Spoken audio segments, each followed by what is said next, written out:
you've had a fantastic career from journalism to the private sector in banking. And then you decided in 2020, I don't know if it was a COVID overlay, that actually I'm going to go into politics. And as we walked in, I said to Luleka, who heads up our portfolio that also looks after forums, that the last time I hosted a forum in this room here, I hosted Deputy President Paul Mashatile. And so I said, is this the politicians' room? And Luleka, maybe we need the DA after this, and then maybe we'll be able to get the IFP into the room. But I say that because, Songezo, today is really an opportunity to have an honest conversation. Yeah. And really to get an understanding of Rise Mzansi, its objective, its reason for existence, its DNA, and very importantly, as we're running into an election, and this is the period where I always say that you all of a sudden see John Steenhuisen and Julius Malema and Cyril Ramaphosa, and perhaps you starting to kiss babies and go to communities and do weird things, right? The difference is you have not been in government. You've had your time in a corporate headquarters. You've been in the hallowed halls of the journalism environment. I want to flip things. I want to ask you, before you tell us about Rise Mzansi, tell us about your upbringing, where you grew up, your story, not from what I read, but actually from your own perspective. Okay, now, let me ask V to tell you. My brother-in-law. So I'm from a place called Mkanduli in the Eastern Cape. Most people don't know it because if you blink, you miss it. Unless it's in December and all of us are back from Joburg and Cape Town, and then you can't drive through. And so the GP cars there then. Yeah, exactly. But I'm from Kanduli, and my mother still lives there. My mom had me when she was 19. She's a single parent. I was raised by my grandparents, and hence my name is Songezo. I'm the first grandchild at home. Right. And so I was my grandparents' child, basically. So my grandmother and my grandfather raised me. I did my initial schooling in Mkanduli until 1989 or until 1990 when I went to boarding school. Right. In Standard 8. I'm old enough to have voted in 94. So it was Standard 8 back then. And I initially, after leaving high school, I'd wanted to be a journalist actually in high school. Right. But at the time, which was 92, when I matriculated, journalists were getting killed in the violence in the townships and in KZN. And so my mother, because she's got only one child, me, didn't want me to be a journalist. So I tried my hand at BCom, but I hated applied stats. I hated that thing. And so at Wits they called it comp maths, and I hated it as well. and so after 2 years, I went back to my mom and I said, I don't even know what I'm going to be when I finish my studies. And so that's when I got back to communication. I actually couldn't do journalism at all. Right. And I'm summarizing, I'm skipping some details. No, give us the color. We've got time. But I started working, so I qualified in public relations management in the then Port Elizabeth Technikon. I got a job at Volkswagen South Africa. I stayed for 8 years there. Sure. And then I left, came up here to Joburg. I worked for Extrata PLC. Right. For 7 years. And then when Glencore took over, I left. And for my sins, I told Peter Bruce I was leaving and I was going to take a year off to write my first book. Sabbatical. Yeah, it was a sabbatical. And he invited me to come and work at the Financial Mail to write features and a couple of things. And 11 months later, I was asked to be Business Day editor. Sure. And so I edited Business Day for 2 years, which had a very profound effect on my life. And then upon leaving Business Day, I was actually going to Business Leadership South Africa, right, as chief executive designate. Wow. And then I hope Tero is not here.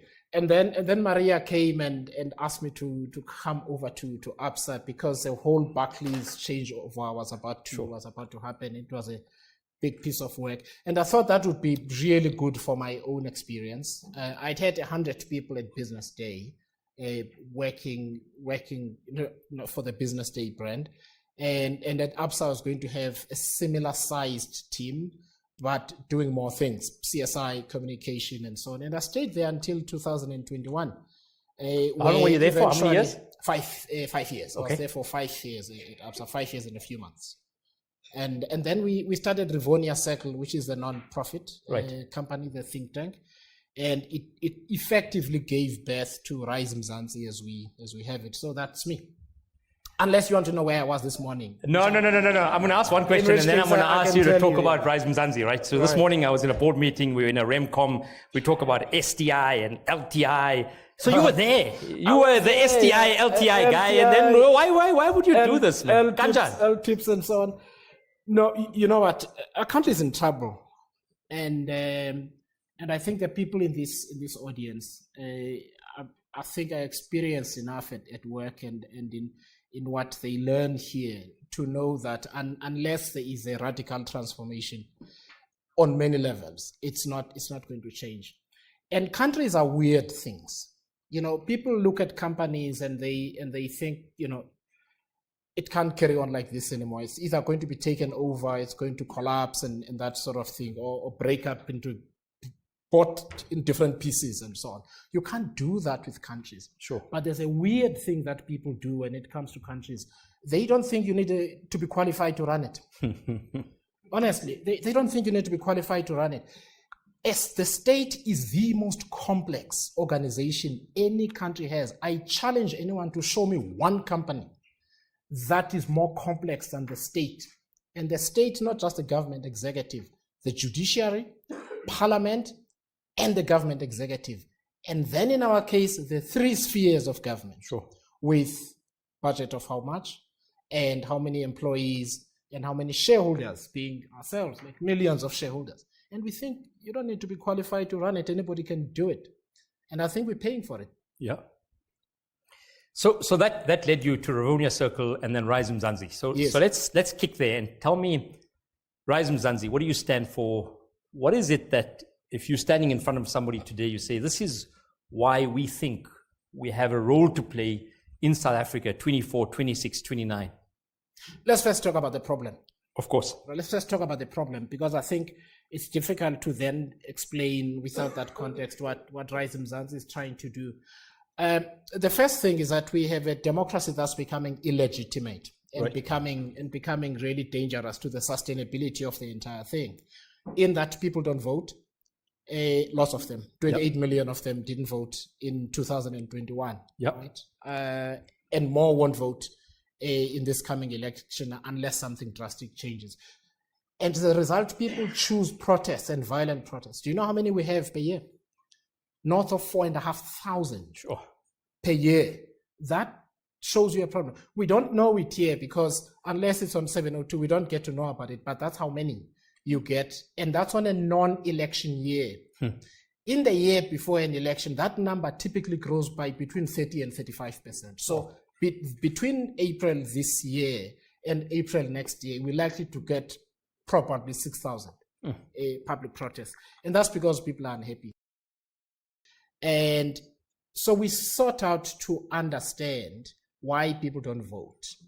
Because people believe that the majority of people just vote for the ANC. The majority of people don't vote. Yeah. So if you want the change, you've got to talk to the silent majority. And if you look at registered people, that's 14 million people who are registered, who don't vote. Wow. So that's a majority.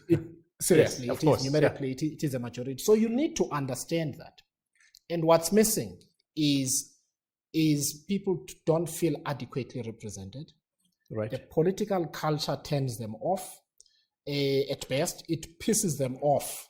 To be more honest. So that's the one part of the problem.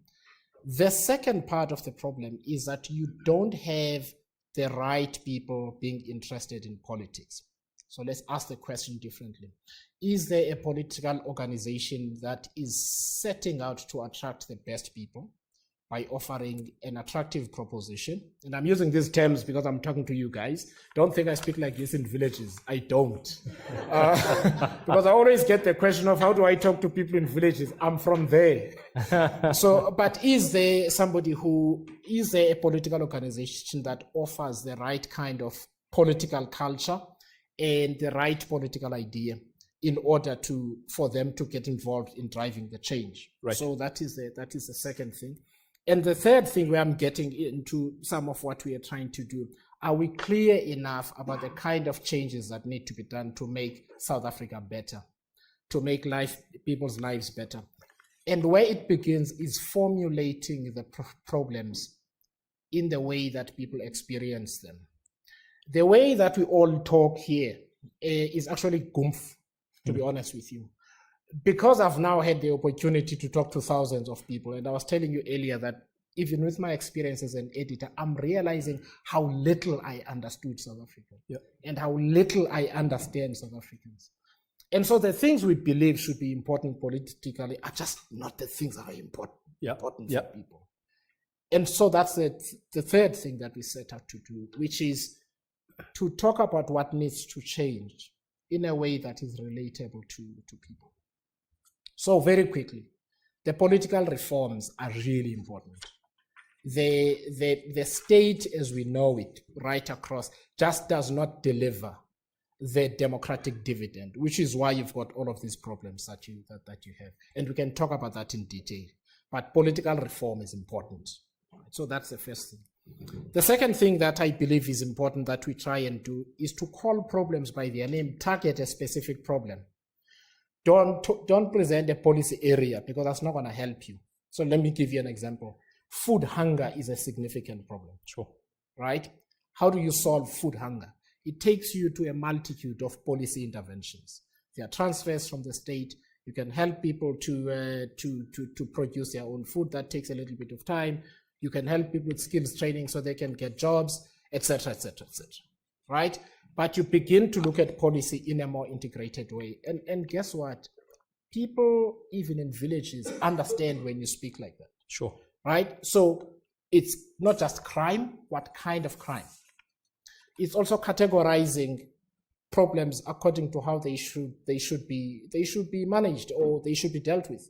So in South Africa, the drug problem is a law enforcement issue. It's a public health issue. Of course. Drug addiction is a public health issue. We don't talk about it that way. We say people should be arrested.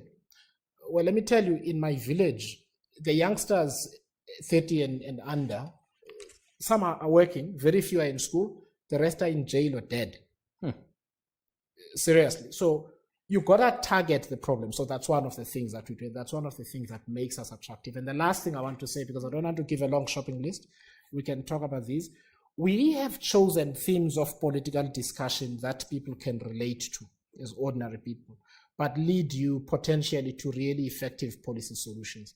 Those themes are the family, the community, it is governance, it is the economy, it is nation building, and it is climate change. Climate change is a risk. So what you want to really do is to take care of families and communities. The question is, how do you do that? You need a governance framework that is democratic, that is accountable, that is open, that helps you to do that. But the society has also got to be prosperous, which means the economy is really important. But we are a nation. Even companies have a national character. They have a national purpose. They have a national ethos. And so nation building becomes important, and we can talk about that as well when we have our conversation. And climate change is an existential risk that we all deal with. And let's get away from the elite conversation about coal and so on. Let's just imagine you live in Durban, in KZN, on all of those slopes that get swept away and flooded when there is a big flood. Climate change is a problem for you. If you come from the area from where I come from, where we used to plant our crops in October, you can't plant them in October anymore. The rains are sometimes delayed, and then when they come, they flood your maize, and it never goes above this much. So it's a food security issue and so on. What I'm trying to say is that ordinary people are able to have these conversations if you frame the political conversation in a way that is accessible and they can understand. And on the basis of these 6 themes, we drive our politics in different areas. Of course, when I'm here, I will also deal with the question of how are you going to solve load shedding and so on, which are the popular questions. We can deal with that too.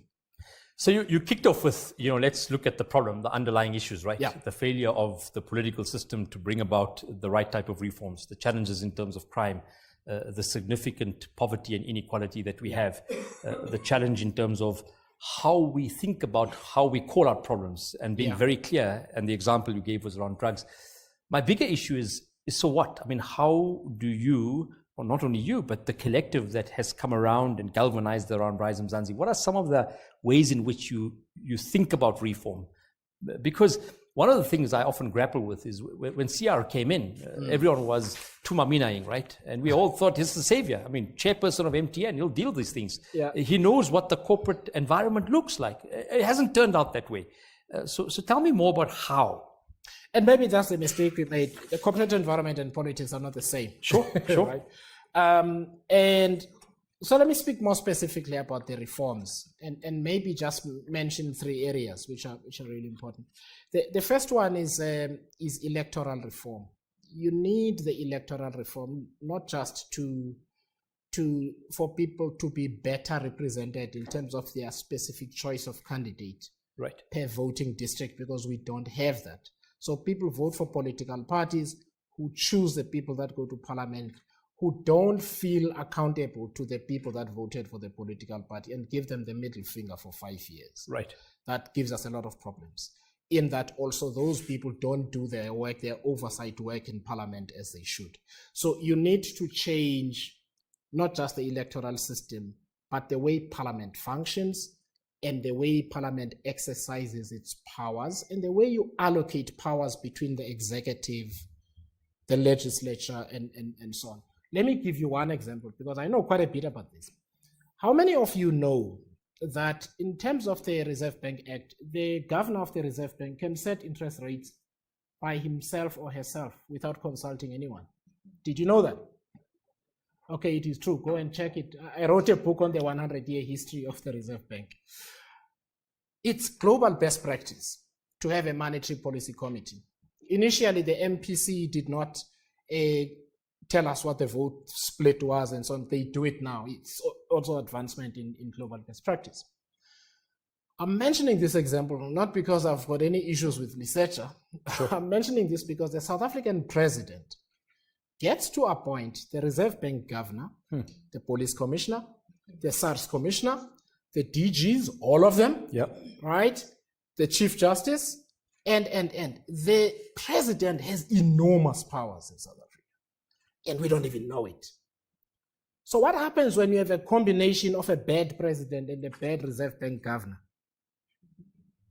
You understand? Yes. And the parliament that doesn't even know what I'm telling you right now. Oh, it's true. They don't. No, they don't. Right? Do you realize the institutional peril that we are in? The question is, can you let that situation just manifest? Of course, you can't. You've got to try and change it. So what I'm trying to say to you is that when we talk about the reform agenda, it actually is really, the scale of it is beyond what a lot of us imagine. But of course, you've got to bite the elephant in chunks. The state isn't working. Sure. In the manner that it is conceived. A lot of it depends on good faith and good intention. But honestly, if Lisecha lost his mind tomorrow, our futures could look different. Of course. Right. So we gotta understand that we've got a problem on that side. The last one I want to make is I'm going to make a very simple example, and we are in a business school, and you guys understand this. If you read every monetary policy committee statement and Stats SA's inflation numbers and so on, there are 2 SOCs which are holding the SA economy back, apart from other things. It's Transnet and Eskom. Sure. Okay. Both of them have neither a chief executive or an FD that's permanent. Some of you work for companies. If this was a listed company, how long would shareholders and analysts and all of these people tolerate such a situation? They wouldn't, but we do, right? And then people ask me, what's your policy idea? How are you going to change it? Okay, you tell me.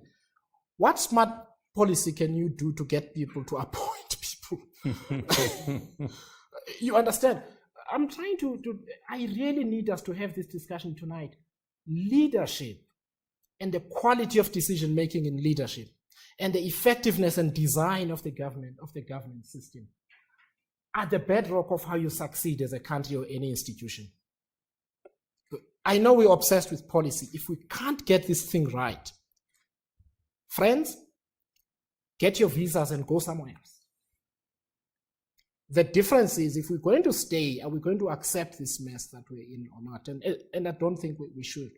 So I don't want to give another long shopping list, No but problem. I think there's a basis for discussion Of course, here. of course. So let me use that basis of discussion, electoral reform, Yeah. the type of institutional reform that's needed. The one big challenge that often permeates and that has actually hobbled the state from SOCs to national to provincial to local government is the ability to attract skills and to have the right skills and then to train those skills, right? So one of the things in a beautiful journal article that I read the other day was in 1992, 93, when we brought the sunset clauses together, we needed to come despite not wanting to be in the room together. And then government was constituted under the presidency of Mandela in the GNU. A big component of that was actually to bring in former homeland administrators, to bring in exiles, inxiles, those who were in Robben Island, to bring in members of the NP, to bring in apartheid individuals who've served in a previous government. And you brought everybody together. We didn't want to be in the room together. We decided to come together in the interest of the country and govern. It's not a great recipe for success. And then in the last 25 to 30 years, we've created no training capability in the country to train civil servants. And then because of the last, whatever people talk about, wasted years or whichever, or the last 15 years, have made the state less attractive for anybody to even want to go and work there. I ask students all the time, and it's been a challenge. So the problem I face is having the best cabinet is one thing, having the ability to make the state work is the tougher part. So let's say you become the president. I'm hypothetically speaking here. How do you fix that? That seems insurmountable. So I'm glad you're in a business school. So people leave managers or leaders, and they're generally attracted to leaders as well. South Africa doesn't have as deep a skills problem as we think, at least for the emergency purpose. So if you called a meeting of accountants and doctors in the UK and gave it a week or two, how many people do you think you'd get there? 400? Sure. Easy, right? Yeah. You'd get easily 400 people. And the reason they're there is because they just don't think they trust the leadership and the opportunities that it can provide here. Now, one of the reasons your former colleague and now part-time colleague, Prof. Nick Binadel, is one of the first people I spoke to is because this institution has trained leaders. This institution has trained and continues to train people who've built and continue to build institutions. If we don't bring some of the best people into a political mission, you are still not going to get the quality of the cabinet that you're looking for. And I think that's important, just to put it out there. And so let me then answer your question in this way, that the first thing that we need to do is to put the right people in the right roles. To be honest with you, you need a mini purge of the public service. Sure. You need a mini purge of the public service. You cannot fix it otherwise. There are some really good people in the public service who could work for really good leaders, who are visionary leaders, who understand what they're doing. But there are also many who just shouldn't have never been in the roles in which they are to begin with. And we really shouldn't retain them. And that's the first thing that we need to do. But more specifically, in terms of the institutions, I think that we should go for. The first one for me is we should beef up again the National Treasury. Seriously. It's got a good reputation. It's not as strong as it was. Sure. With due respect to people at the National Treasury, it just doesn't have the kind of depth that it had, let's say, 8 to 15 years ago. Sure. That's objectively true. That's the first thing. The second thing, you really need to have a more hectic purge in the security cluster. Right. You cannot fix crime when the people are beholden to criminal elements and criminal syndicates. Crime is a very big driver of the disinvestment that we see. And we're not even talking about big institutional investors. I come from Mthatha. The violent crime is on steroids. Mthatha is a murder capital of South Africa. Wow. Bay capital, right? Oh. People don't want to start a side hustle, right? That's really the difficulty of the investment climate. So the security cluster as a whole is really important. The third group of institutions I would really target, I know legally it's difficult, but put the most important municipalities and metros under administration. Every business and every home is in a municipality. Do they work? No.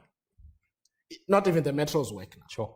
Those of you who visit Durban, I always think it looks like nobody lives there anymore. It's heartbreaking. It's heartbreaking, right? 100%. So if I were to target institutions in the really short term, it really would be those three. Sure. I want to change gear. You spoke about the fact that people have become disenfranchised. The number of people who actually are registered but don't vote are more than those who vote. And when we walked in, one of the things you mentioned is the challenge is trust. Yeah. I think trust has been broken, right? You have this halo effect in 1994, people snaking lines, coming in and voting. You then have a fairly good economic growth under Becky, but actually not inclusive, not being able to rise the tide so all boats lift. And then you've had the endemic corruption, the failure of elements of the state, the massive infrastructure challenges, the ESCOM debacle, the huge collapse in terms of state-owned companies and everything that comes with it. The problem is that society has become disenfranchised because trust has been broken, right? Yeah. There was lots of trust with COPE, and there's no terror left there, right? It's been, it's no more a terrorist organization like what it was when it started, when terror got 80 seats or whatever it was. Yeah. It's a one-person band party now. The IFP is much more than what it was. Ons buying somewhere here or no. So what will make you build trust? Because that's the hardest part, Songezo. So, not in the future tense, why do people increasingly trust us and they join in this mission that we ought? Because it is a very present experience now that we have.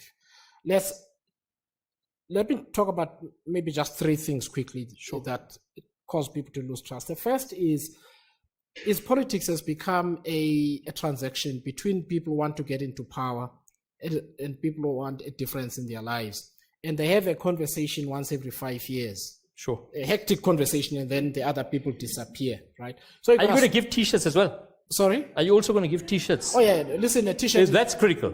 It's very critical, by the way. Okay. I saw Nick's got one on, eh? I mean. You're giving us some tonight. Can I? No. But you know that you had the chance here, man. No. You guys are in the suburbs. You want golf shirts. You guys want golf shirts. Also cut according to the different genders. So the thing is, people really hate the fact that there's a conversation that takes place at election time, and then people vanish. And we sought out to, this is one of the things we really sought out to understand. So Rise Mzansi is about constant presence in the community. Right. And dealing with, so we've got a slogan at organizing level that says a personal is political. Anything that really, really bothers you all the time as a person or as a family or as a community is most likely an important political problem.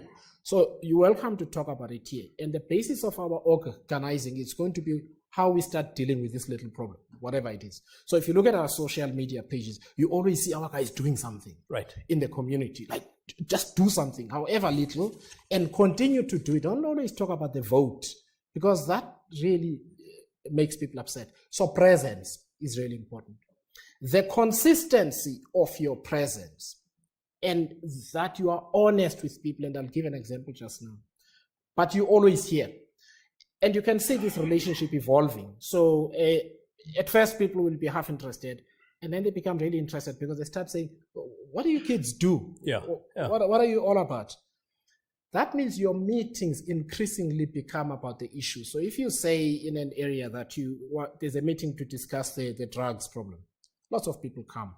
And suddenly you've got a network of people, like some are social workers, some are teachers, some are nurses, and that sort of thing. Some are in the church and so on, and you're organizing network. I know I'm giving away part of our strategy now, but it's important, right? So that's the second thing. And the last one I want to say is,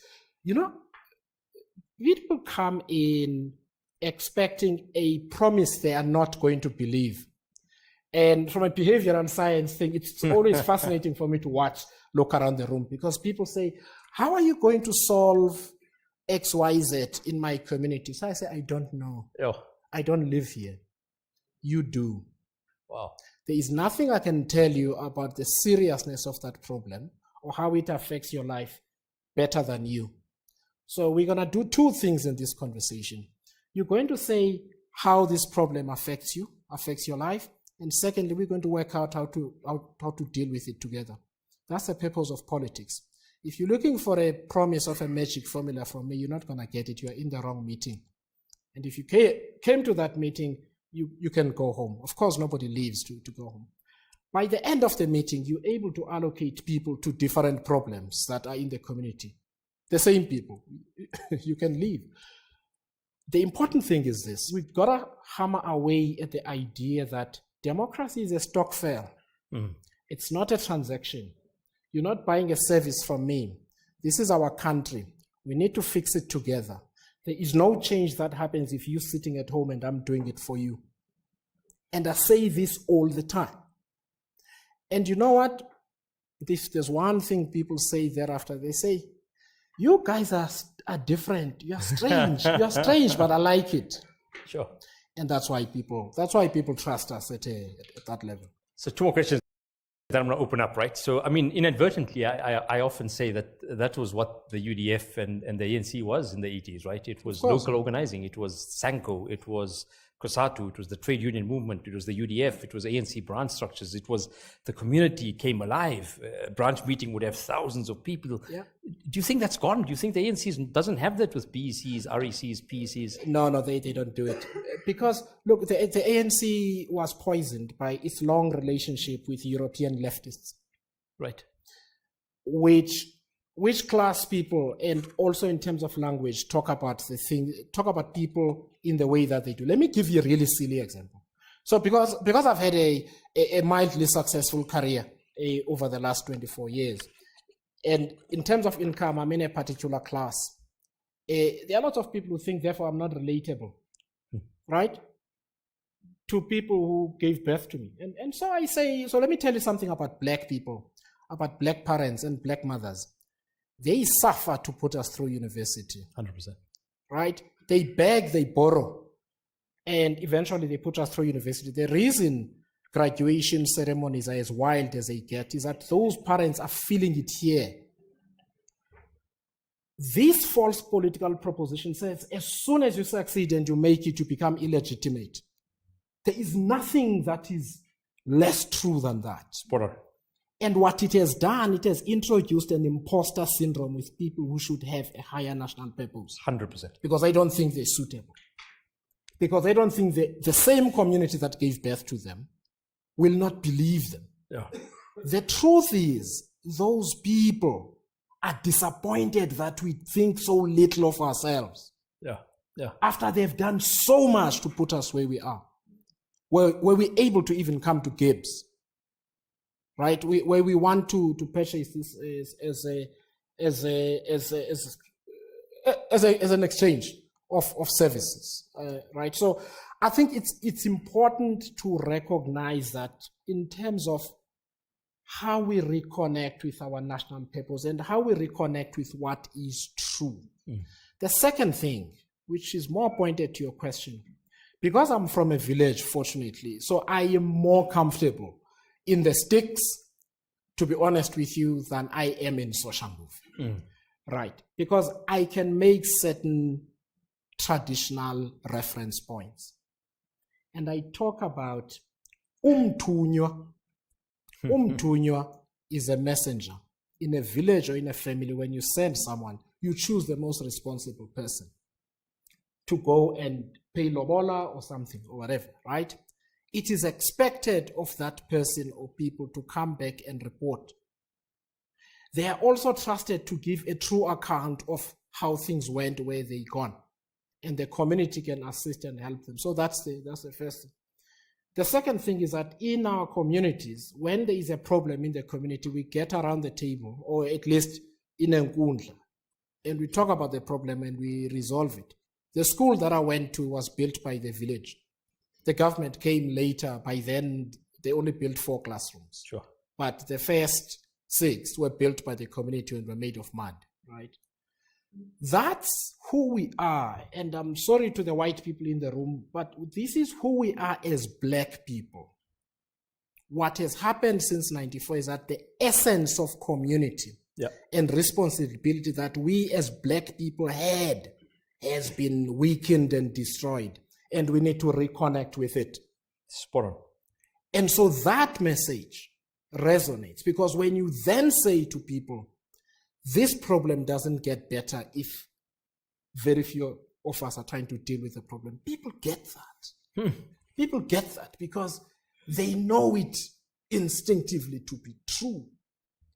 But the politics says, as an adult, you must become a child and wait for someone to tell you they're going to sort it for you and never come back. So the politics that we talk about isn't so complicated. And I think part of it is reconnecting with the root of who we are as South Africans and the things that we know how to do. I mean, I love what you said, right? I mean, it's just a beautiful microcosm of exactly what's happened to a lot of people of color, right? I grew up in Linville in Mpumalanga, in Emalahleni. Every Saturday I go to a stadium and watch Witbank Black Aces. I've watched every football game. I don't go to a football game anymore. And my kids say, why, Dad? I say, I don't know. And I go back to my community and I feel like an imposter, like I fluked the system because I have people who grew up with me, who studied with me that didn't break the system. Maybe they were, they were smarter than me, many of them. And I often question why. And it's something that I think many of us grapple with. And it comes back to your point of nation building. How do we give the enfranchisement beyond the 5-year voting cycle that this community is mine, right? I belong to it. I have a contribution to make to it. And I think that's an important and very powerful play. Let me close and then I'm going to open up is, you spoke about the fact that trust matters. You spoke about the fact that we need to galvanize people around us. Who's with you on this journey? So we have a really great team. I'm trying to look around the room. We've got a convention starting tomorrow, so they're not here. But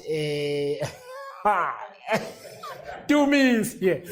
Dumi is here, is in our leadership team. So is Prof. Nick Binadel. Then Voiswara Mukhopa is our chair. She is fantastic.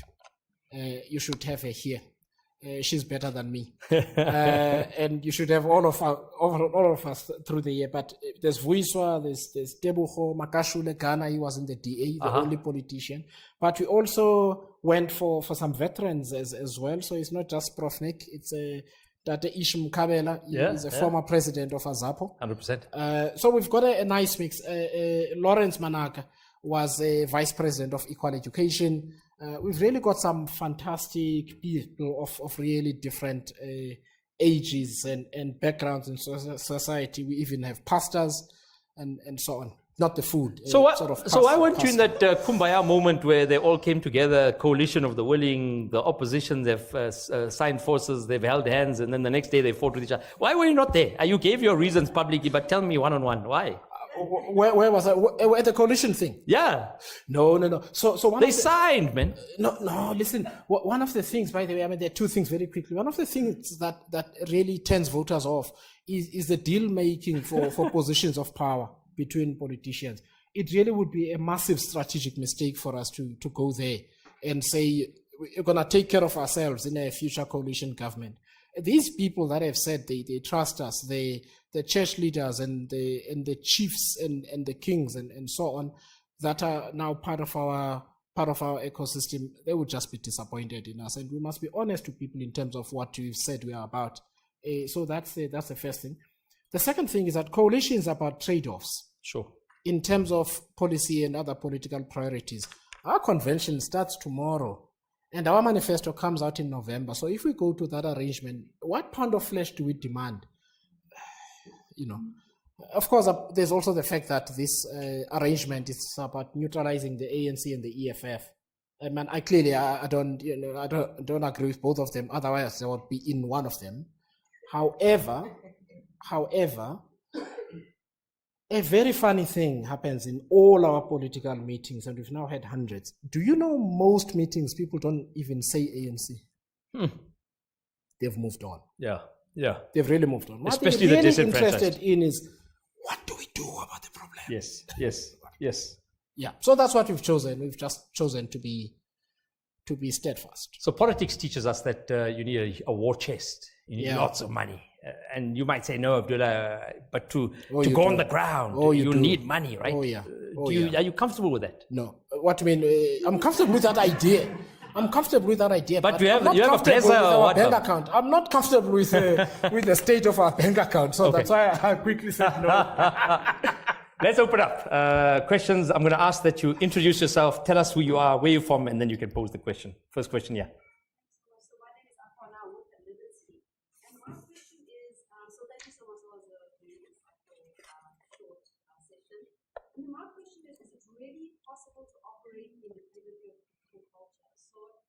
then you've got, Rise of Mzansi with really innovative leadership, focus on leadership. But once you are there governing, my question then is how do you ensure that mandate that you have remains in place and that you don't get influenced by the political culture? Lovely. Okay. Go ahead. The quick answer is that our very organizing model in political culture is different. I gave some examples when we were speaking now, but the other thing that we are doing is we're going to have a candidate selection process that is very open. Even this convention is very open. Political parties close their conventions and journalists can't go in. It's open access to journalists in this. So the transparency is really a powerful instrument, right? Because if you don't have transparency, you can't be held accountable.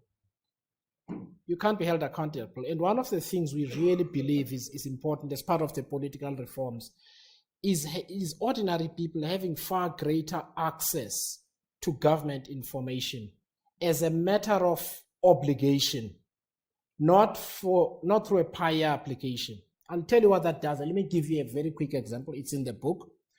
If you had to force municipalities to publish a list of contracts above, let's say, 100,000 rand that have been awarded per quarter, you would see less of the corruption. It is in the secrecy that the corruption happens. But when you want that information, you've got to do a prior application. Then they say no, then you must go to court, and then you never get it. And so this instrument of transparency is both to protect the citizens and to protect those in power against their own vices. And that's how you put institutional arrangements in place to change the culture of how people behave when they're in power. It's just one example. John? Thanks, Songezo, for a very good synopsis of the challenges we face currently. And thanks for your sharing of the insights into how you and Mzansi are thinking of approaching the challenge. It's a short time to 2024 election. I expect you're going to get fantastic enthusiasm from your members and your collaborators. But I think it has to be a longer term strategy. Yeah. Because you run the risk of getting quite a lot of support and high expectations from those who are supporting you for 2024, and therefore, if you don't achieve those high expectations, you run the risk of disappointment and losing momentum. So I'm just interested to hear how you're going to be in this for the long term and are really like with the community. Thank you. In fact, you fairly spot on. So this is for us, this is we're working on a 20-year horizon, not just for ourselves, but for the country, 20 to 25 years. But more specifically, in terms of political outcomes, the really massive play for us is 2026. The reason we've got this organizing model where you want your organizers and volunteers to understand the problems on every single village, every single street, and every community, is because they will make far better representatives in 2026. And that gives us a 3.5 to 4 year runway. Right? And once you've got people who are in government, in councils and so on, who are used to a level of legislating about localized issues, which obviously grow up to macro issues at a national level, you've got a much more capable and insightful core of people, politicians, that can go into the National Assembly and provincial legislatures and so on and in government. And therefore we can have our own agenda that hopefully by then we would have won 50% plus one, or being the biggest political party, that allows us to then transform South Africa in a most fundamental way. None of us at Rise Mzansi are in it for next year's election. We're not in it for next year's election. I mean, it's really important. We're going to work very hard. But this is not, yeah. Lovely. Question there? That's on. Hi there. My name is Neo. I am representing, I guess, Civic's capacity of World Economic for Young Global Shapers. I'm also a student here at GIBS. I guess I have two questions. I think the first one is, I'll go so far as to say that the real political fragmentation, particularly in the last 8 years in South Africa, has not only been perhaps a truncation between classes and race, but rather also a generational one, where I think a lot of young people largely have checked out of formal politics. And don't necessarily believe in procedural democracy as an ideal that can change their lives. And I think what's happened with a lot of policies in the last couple of years is that the government hasn't actually given young people a very concerted effort of actually enfranchising as much as they should. And I think the politics of incrementalism is something that's deeply problematic for people of my age. So I'm curious to understand what your thinking is just with regards to how to accelerate the inclusion of not only young people within politics, but also meaningfully participating in the economy. We're not talking sort of like, fairy projects of like talking about the township economy during youth day.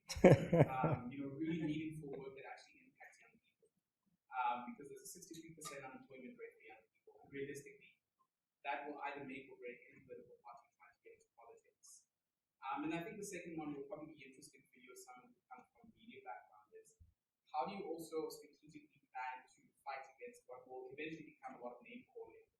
Because I think, we have a very reductionist political culture in this country, where people are always, sort of like, reduced to epithets or some essence about them stick on social media.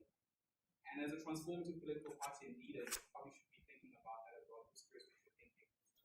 You check these GIBS students, truncation, epithets, procedural democracy. I'm like, hey, I need to Google some of these things. My English bundles are struggling. But thank you, Leo. So let me just talk about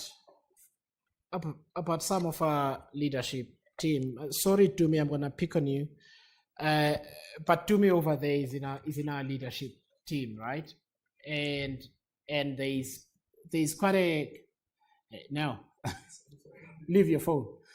You asked me a question. Okay, thank you. So the point is, we've got to intentionally recognize the inventiveness and talent and leadership potential of young people to lead. And I think if you look at Rise Mzansi as a whole, you'll see a lot of young people there. The reason young people check out of politics is because the culture is not an enabling and an accommodating culture. So they don't want to be part of it, right? Because there's lots of fighting for positions and tenders and this kind of thing. And to your second question, the use of epithets and violence and so on. So we sought to create a political and institutional environment where young people feel that their opinion and their contribution matters and it is recognized. And those people lead. Tumi leads work in our organization, and Prof. Nick, who's sitting next to him, respects the work that he does, right? That's the only way. But I also need to say something, which is, I was in the PAC before 94, and one of the things that PAC activists used to say all the time, that freedom is never freely given away by the oppressor. The oppressed have got to get it by any means necessary. It is really important that we change our language from being about being given opportunities to taking charge of opportunities, to believing that young people can govern, to insisting on governing and governing properly, right? Because when we create the right kind of environment, when we have Ntate Ish and Prof. Nick in the same room as Dumi and Lawrence, they grow in leaps and bounds far faster than they would in other political organizations because of who's in the room with them, right? And I think it's important that we recognize that the journey starts now. It is not possible to say, I'm a young person, I'm disgruntled, I'm going to sit at home until Rise Mzansi is in government, then they give me. Can't do it, right? You've got to be available. And somebody like Lawrence or Faiza have stepped up already, and therefore they can lead, right? So that's important. The name calling, man, I've been through name calling as business day editor. I mean, it's par for the course. And there are people who say I'm a project of the media. The most common insult that people say to me is, yeah, wait until he goes to the villages, then he will struggle. And I laugh. And I laugh because none of us are born in a boardroom. Look, it happens, right? Maybe there are some people here, but not me. But the point is, the name calling I found comes from a place of deep insecurity and feeling threatened. And rather than discourage us, it actually really spurs us on because you know you're onto something. I mean, your point on young people, I mean, I think back in 94, Roger Jardine was 29 as a DG, Vali Musa was 37. We had young ministers coexisting with old ministers like Nelson Mandela. Trevor was 37, Minister Didiza was 28, Rob Ramaite was 29. 100%. DG, I can go on and on and on.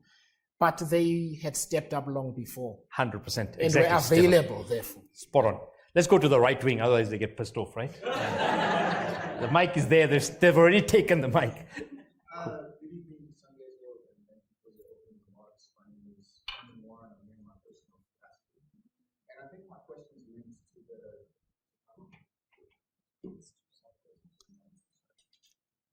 shall I Let's give it a minute. Let's get another mic for you. Make it easier. There you go.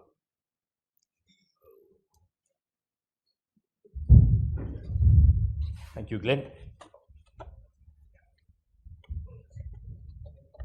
let me start again. Good evening, Songezo. Thank you for those remarks. My name is Herman Warren. I'm here in my personal capacity. And I have two questions. I think one is linked to the gentleman who asked the first question. And for me, I'm wondering for you, perhaps in numbers, I think quantitatively, what would success look like in the 2024 election that sets that foundation that you spoke about on a good footing for this journey? That's the first question. The other question is, what examples do you look to for inspiration amongst upstart parties, whether domestically or internationally? Because it's very rare for a new party to upset the established ones, but there are examples. One that comes to mind for me is Macron in France. Yeah. But I don't know what you look to for inspirational examples that would be applicable in the South African context. Lovely. So if we had gained sufficient votes to influence both the decisions of both parliament and the shape of government, let me just put it plainly like that. That would be success for us. In other words, it becomes difficult to form a government without our say-so. And it becomes difficult to pass legislation in parliament or elect a speaker and so on if our coalition isn't happy. That's it. That is what success would look like.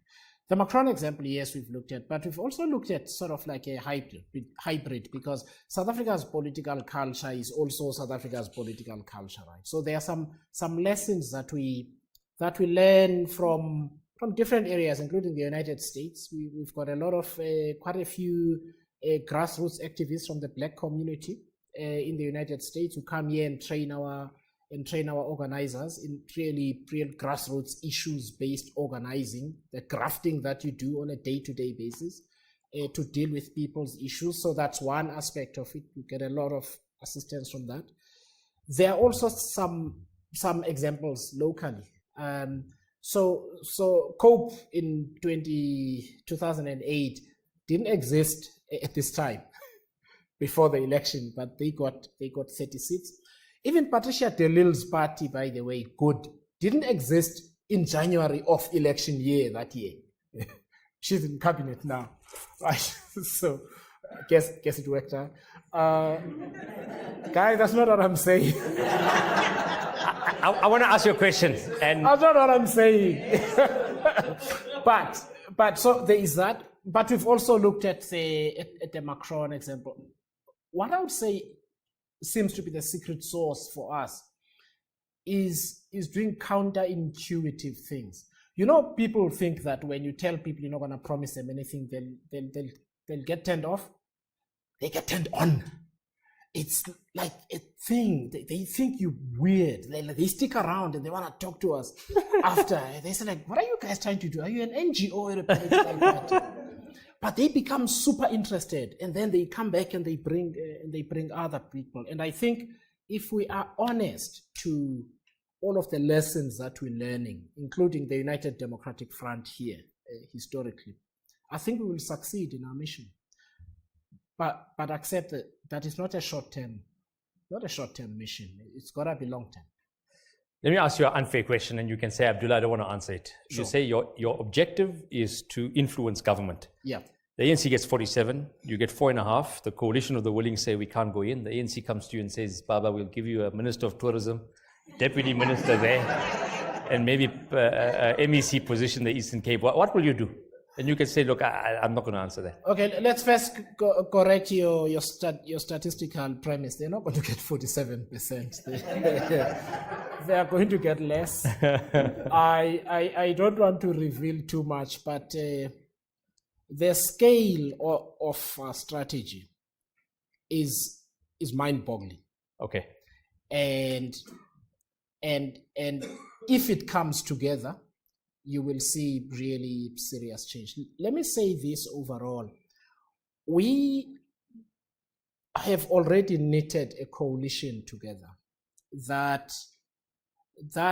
is based on the understanding that in South Africa you win politically, not by putting up a gazebo and placing TV ads, but by infiltrating social power structures and networks, which is where people spend most of their time. Yeah.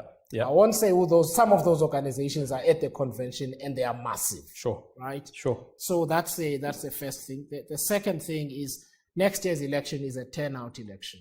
Yes. We have some tricks up our sleeves with multiple partners of ours to get that done. But to your point, it's less about the portfolios, by the way. I think it's about whichever the political parties are, it's about the agenda, the legislative agenda and the agenda of government and the quality of the leadership that goes on there and certain non-negotiable things. So let me give you an example. I'm told that if for instance, going into a coalition means, let's say with the ANC, that you've got to accept the criminal networks that operate within the leadership structures and look the other way, then the answer is no.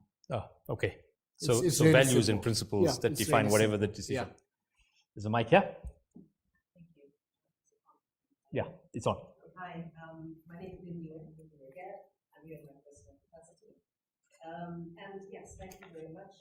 Really excited to be here and I've been watching Rise. I have two questions, and I guess they're sort of long-term about transforming South Africa first, maybe a lot of what you're talking about. The first one is based on the premise that fundamentally we can tinker with institutional structures and changing people at the top, changing people at the bottom. But fundamentally, one of the challenges I think that we have as a country is that we've lost a basic value of understanding the right. So you can change the institution as much as you want, but because we don't understand as right and wrong, all of us, it's going to a red traffic light, and it goes all the way up to various things. So I'm interested in understanding how you guys understand how to make us a values-based society, rather than dealing with the institutional change. That's the first question. The second question is, you speak a lot about, and I agree with you, in terms of the need to change the people within the institutions. From a skills perspective, from their own values and other perspective. One of the biggest challenges that you're going to come across is the entrenched interest of the labor movement itself. And again, I'd like to ask how are you going to deal with that challenge? Because what you're wanting to do and removing people who are not appropriate is going to hit against the labor. Lovely. Thank you. So on the first one, so one of the reasons, the theme, one of the themes is nation building. It's less about white people and black people not disliking each other so much. It's nothing like that, actually. It's more about what you're talking about. What's our national character? How do we construct social order in South Africa that is voluntary, that is self-policing in many ways, that is also peer-to-peer accountability? Why are we comfortable as men with friends we know beat up their wives and you still hang out with them? That's not a policing problem. It's a societal problem, right? And therefore, the mission to build national character and the culture of success and the culture of merit and achievement, it also links to community, which is why one of the themes is community, which is if you don't create an opportunity for communities to function as places of interconnectedness and mutual support and mutual accountability and democratic participation, you're still going to have a nation that is not a nation. It's just a collection of interests. And so that is why nation building is the fifth of our 6 themes, and that's what the delegates will be discussing, the kind of things that you're talking about. On your second one, I must tell you, the power of the unions is really important, but it's also in some instances greatly exaggerated. Part of the reason they're so powerful is because the ANC believes that they are a route to securing the vote. So there's leverage that they have. And we have sought out to construct a political environment that is worker-friendly, but does not rely on trade union blocks to succeed. That's important because what you are able to do is you're still able to capture your proverbial working class or typical trade union member without needing the trade union itself. It's not impossible. It's been done. COSATU members in the Western Cape vote for the DA. They do. In the Cape Flats. They do. Right. We just choose not to say, we say, oh, it's colored people. No. It's working class communities who have made a political choice about where they want to belong. So that's the first thing.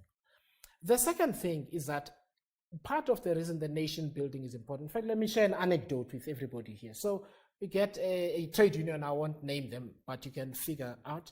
So there was a health sector strike the other time. People are getting dragged out of ambulances and so on. So anyway, these guys are really unhappy in my homeland there. And they approach our guys and they say, listen, we want to work with you because we're being policed. The ANC says we're oppositionists and so on. So we're going to work with you and so on. And so we said, listen, so we really believe in community and family and well-being. So how's this going to work? Are you guys going to wear rice t-shirts and drag people out of ambulances or not? Because if that's the deal, then sorry, it's not going to work. They never called us back. But I think that's important, right? Because we must create an environment in which you can protest, you can assert your rights as a worker, but behave in a dignified way and care about the next person. Where it goes to what you were saying before about values. Trade unionism and politics has become craven. And we need to find ways of dealing with it. Question over there. Good evening, Jess. I read your book one Friday afternoon. Didn't stop it until the Saturday afternoon. Finished it. And decided that this young unknown black dude I will be voting for. So that's the first thing. And I give it important to mention that because one of the things that you spoke about is we don't have unity in the country. Yeah. So allow me to say something on that in support of what you guys are doing. I also happen to share offices with Silver Stain, so yeah. It is quite known that, or well known in the psychology world, that men will disagree more between each other than men will disagree as a group with women, blacks will disagree more with themselves than they will with whites. So it's not about blacks agreeing with whites or men with women. It's about unity of the human being. With that being said, I personally hold every single political party that was on the last ballot paper responsible for the nonsense we have in our country today, because they all in their individual capacities had the opportunity and the responsibility to stop what we see now. Which leads me to this. I saw the article this morning, or today in the Daily Maverick, where can you fight with these guys, was one of the questions. But what I did is I read the comments. And that's where you see what people understand about RISE or don't understand about RISE. Now, I'm biased because I've already decided to vote for you. But people talk about the risks. So what I want to leave with our audience in support of RISE and Mzansi, because if you don't know, I am voting for them, is this. We've risked our lives, and as a matter of interest, I'm 57, and I plan to live in South Africa until I die, which is probably going to be at the age of 90, so that gives you an idea of how long I'm here. And the reason I mention that is all of us in this room are looking for an investment. But an investment is a risk. I'm hoping that somebody will do something on my behalf. But I still trust the guy, the financial advisor that I hardly ever see. I trust the CEO of Standard Bank to do what is right for the company so that I can invest in them or keep my job. I'm asking people in this room to apply that same risk to you guys, because it's going to be a risk. But if I'm prepared to risk it on a collaboration that over the last 2 years hasn't worked, and I'm prepared to put my risk of my life's finances in somebody else's, I'm asking people to do the same with RISE and Mzansi, is take the risk and give them a chance, because what we've done up until now has not worked, and it hasn't been worth the risk. And if you're risking your pension, why not risk it on something different? Because right now people are investing in GPT. What do you know about it? Nothing. Go read the man's book, look at what they do, see what is misunderstood about them, and then the next thing is it takes a village to raise a child. And I want to ask your opinion or your views on this. The 14 million people that didn't vote. What do I do when I leave here? And what do these people do when we leave here to help with the education of those people so that they do vote? And when they do vote, they vote for you. Lovely. Thank you. Thank you so much, and I didn't pay him. Just so clear. I think to your question specifically, I really say the most important thing every South African can do is make a list of everyone you know, especially if they're under 30, whether you work with them or their neighbors, and find out if they're registered. And if they're not registered, undertake to help them to register, because it truly is important. A democracy just doesn't work if people do not participate.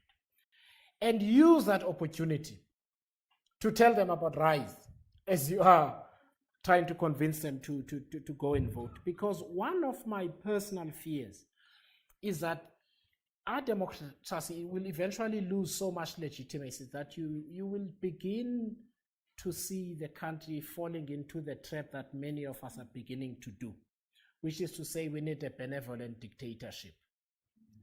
The idea of the benevolent dictatorship is premised on still not wanting to get involved and drive the change that you want.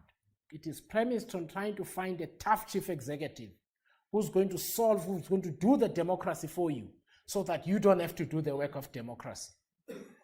We're looking for a service provider. The problem with a benevolent dictator is that they're still a dictator, right? And it's okay as long as they're doing bad things to somebody else until they come for you. And then it doesn't work. And so we really got to encourage people not just to vote, but to participate democratically. For those of you who are parents, please attend the SGB meetings at your school. I've got young kids, they're still in school. The number of parents that rock up for school meetings is really appalling. And then you see on the WhatsApp groups, people getting upset about why a decision was taken. And I think you were not there. You were not there. The meeting was advertised. So what I'm trying to say is, it's not just the voting. It's getting used to the idea of constant participating in democracy. Nothing will work if we think politics is a form of procurement, of a service, from a professional service provider. It's not going to work. That is why, for the black parent, you find out that your kids are in some type of school where there are race problems, and you say, we didn't know. But when you start mining the WhatsApp group, like these things were stated actually months before, but I was not interested because I'm paying. And therefore, I must just get what I want.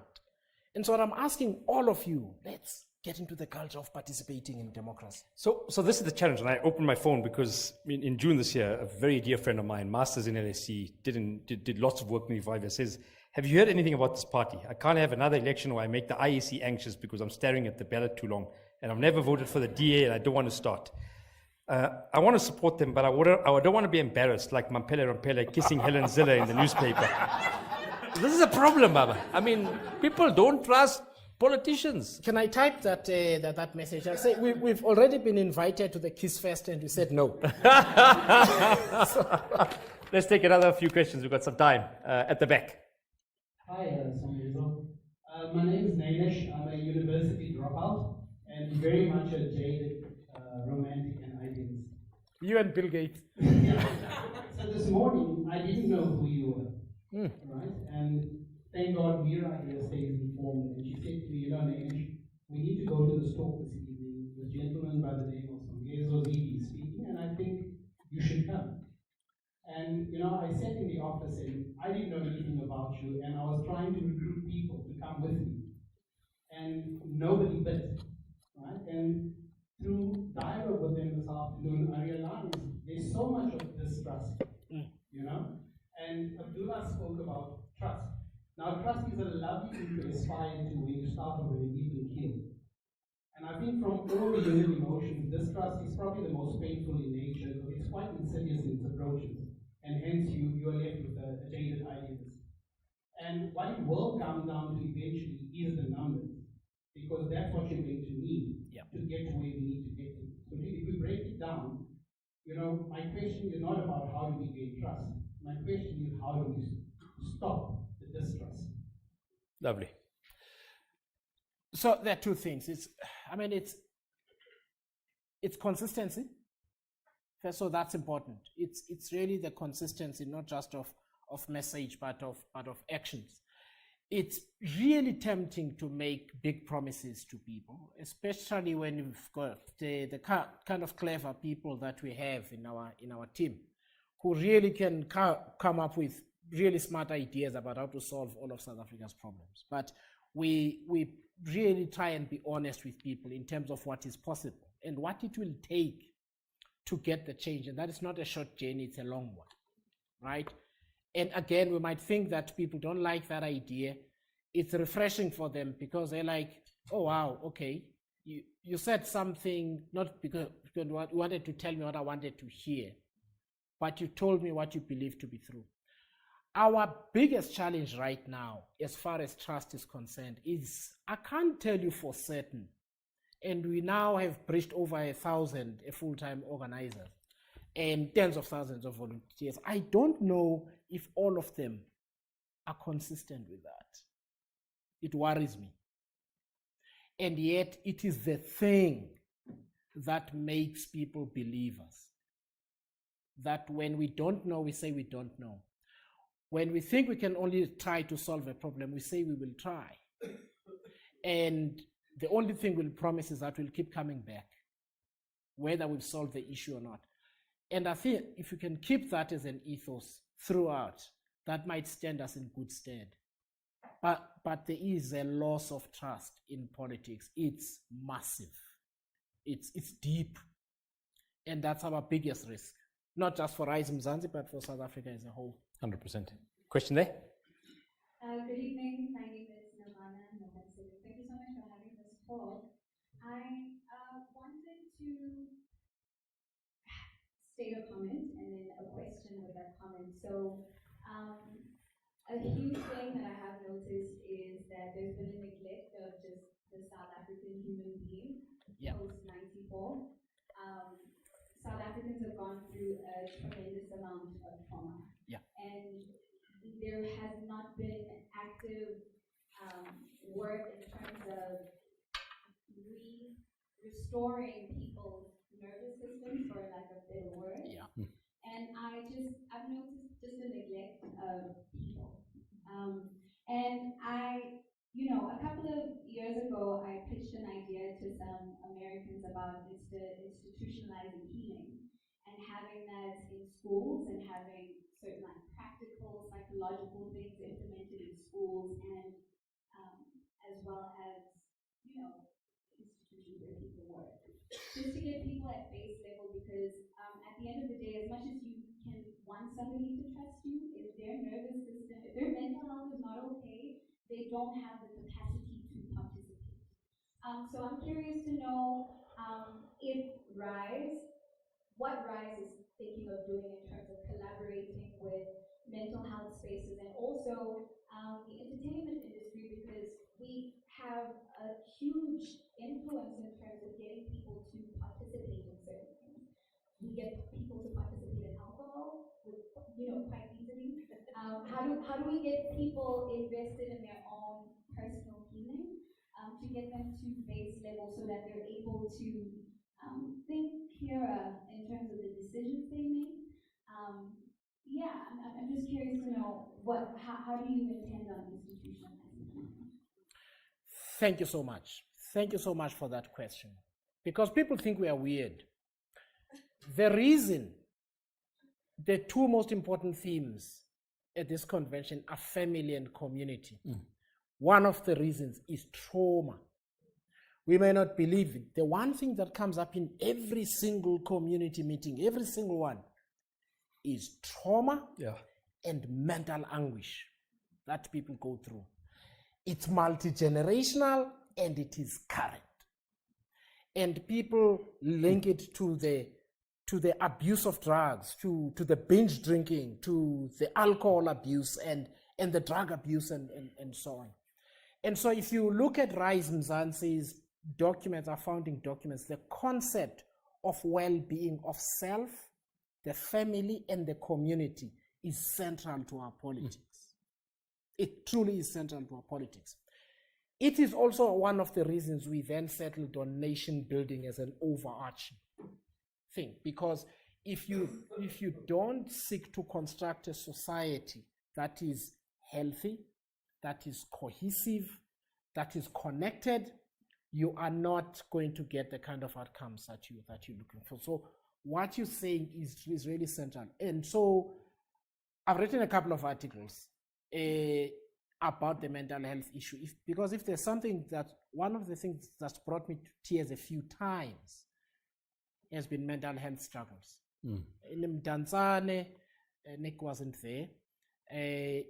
One of the youngest person to stand up and speak said to us that her father committed suicide and she doesn't have a mom. And she feels that if there'd been mental health support for her father, she would still have a father. Sometimes our meetings feel like church revival meetings because somebody has touched a nerve from a healing perspective. And that's one of the reasons I say our politics is different. It seeks to connect with people, with their being, and the things that are most important. That's where the personal is political comes from. Brilliant. I mean, Dr. Judy Clifford in her book says that South Africans are adult children because you grew up in a society that has inherent trauma over and above the socio-economic challenges, over and above the failure of the political system. And we don't give credence to this, right? No political party has ever spoken like this. Brilliant. Last two questions. Nick, and then I'll take it. Manje, you came to sit here to get my attention. No. You know the norms we have in South Africa, if you give me like $200, I can give you the question. I'm joking. Nick, I'll give you the last question. Thanks so much, Abdullah. And I just want to build on a couple of comments made about supporting rights. I knew Songezo a little bit before we met about 2 years ago. It took him about 30 minutes to persuade me to say, I will put my hand up and I'll give you half my time and I'll ask you part of this. And he's referred to the youth performance of the team. And there are not many people with experience in government. Let me tell you from my many years of experience in working in companies, organizations, all sorts of sectors.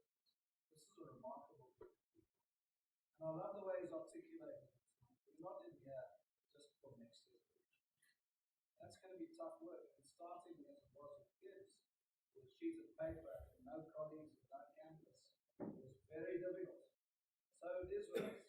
But what I've seen in the people in that room is very, very hard. So I love those of you who said already, come and join. This country has to be healed, and we have to heal it. Lovely. Last question to you. Mzansi, they gave you a t-shirt. It's unfair, Songezo. But you gave me a book, it's fine. Exactly. Just stealing an opportunity. Songs, can you please tell us about tomorrow, the work that went into building this convention, what it's about, what's going to be the plan after the convention for the people? And where's the convention? And where can people watch it? Yeah, thank you. Facebook Live. That's one of the platforms. So we have a convention. Shouldn't have forgotten, but yeah, we have a convention tomorrow. We have been on a journey for a long time to really try and understand some of the issues I spoke about. It's not because I'm clever; it's because we listened very carefully to what people have said. Even the way we eventually came up with the themes is informed by what people have said they find most difficult they're dealing with. People want to heal their families and to get them to prosper their communities. And we took a decision to say, what else do we build around this idea of family and community wellness, basically, to simplify. So we've got people from all walks of life tomorrow. We've got people from business all the way to people who are community activists, from people who are like 19 years old all the way to people who are in their 70s, black, white, organizations, individuals, and so on, about 500 core delegates, and then any number of people in a parallel arts and civic education festival. Please come to Cornhill.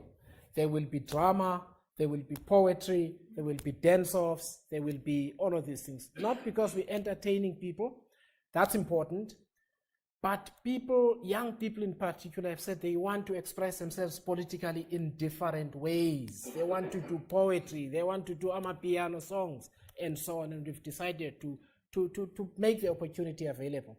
And last thing is, one of the things that we've learned is that look after the children and look after the mothers. And so in our gatherings, as far as possible, we make space for people who are mothers, who've got young children, so that you can make sure you've got adequate facilities, as well as people who are differently abled. Even in villages, we have sign language interpreters. We give a preference as far as possible to people with disabilities. And our meetings tend to have a community each time of people with disabilities. So 3 days, those 6 themes that I spoke about. There's also sports, there's a football tournament, there's a netball tournament, because the young people have said they want to do it as a form of political expression. And finally, let's still try and have some joy while we fight, because the depression is too much. And so if you're wondering why we're doing all of this stuff, it's a long journey. It's a tough thing. We've got to unite and enjoy each other's company and do the things that are dear to us and make us connect spiritually. And I think the arts does that. So if you've got an opportunity, come to the precinct. You will have a good time and connect with South Africans. Brilliant. Let me say this as I bring the session together. When I walked into the restaurant and I saw you, you heard me say, I'm going to grill you and give you a hard time. And I'll be very frank and honest. I walked in very skeptical. I've become jaded by politicians.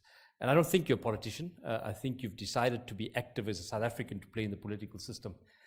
90 minutes later, I have a very different view. And I'll tell you why.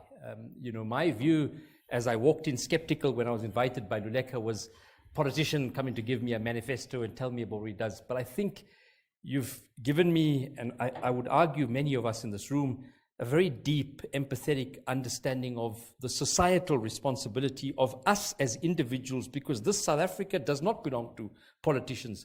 It does not belong to people who perhaps have had a historical context because they played a role in liberation. And I often say that all of our parents had a role to play. Perhaps they didn't do it by going in exile or in prison, but the society that we lived in was bruised and broken. And part of what we've got to do is create the communities that we come from active in terms of safety, active in terms of dealing with the trauma, active in terms of being able to take responsibility, because I think we've given that responsibility to politicians and we have become disenfranchised. So one. I think the second, which really gets me heartened, it's this ability to truly bring together and raise the voices of young people. The average age in Africa is 19.4. The average age of heads of state is 69.1. And then I ask myself, how are we going to lead with young people coming through? And it's impressive to have this coexistence. The third one for me, which is particularly important, is the ability to go back to where we come from. You opened by talking about the village you grew up in, because it's so easy, exactly what we do in social media, to be able to paint a picture. But no, I'm Songezo, who grew up in a community. When you go back to the Eastern Cape, you're a son of the Eastern Cape. You're not Songezo, the editor, or Songezo, the executive, or Songezo, the head of Rise Mzansi. I know that, and I know that because of me. If I go there with that chip, my parents will tell me where to sit down, right? So that's important. And then I think, exactly as you said, right, the norms we've created in society are wrong. We've normalized going through red robots and giving people money, and we must get to an environment where we call these things out. And so I walk out 90 minutes later. My challenge to you is, how do you get this into the hearts and homes of millions of South Africans, that they see an alternative that is not necessarily political, but that is something different? And that's going to be the challenge. It's the ability to take exactly what you've done, read a book and say that, but not everybody's going to have the privilege to do that. And I think that's your biggest challenge. And I wish you well in this journey. Thank you. And I want to thank you all for coming this evening. As we always do at GIBS, there's a meal outside, a chance to connect and engage and build some social capital. And thank you very much for coming through. And thank you, Songezo, to you and your team. Thank you.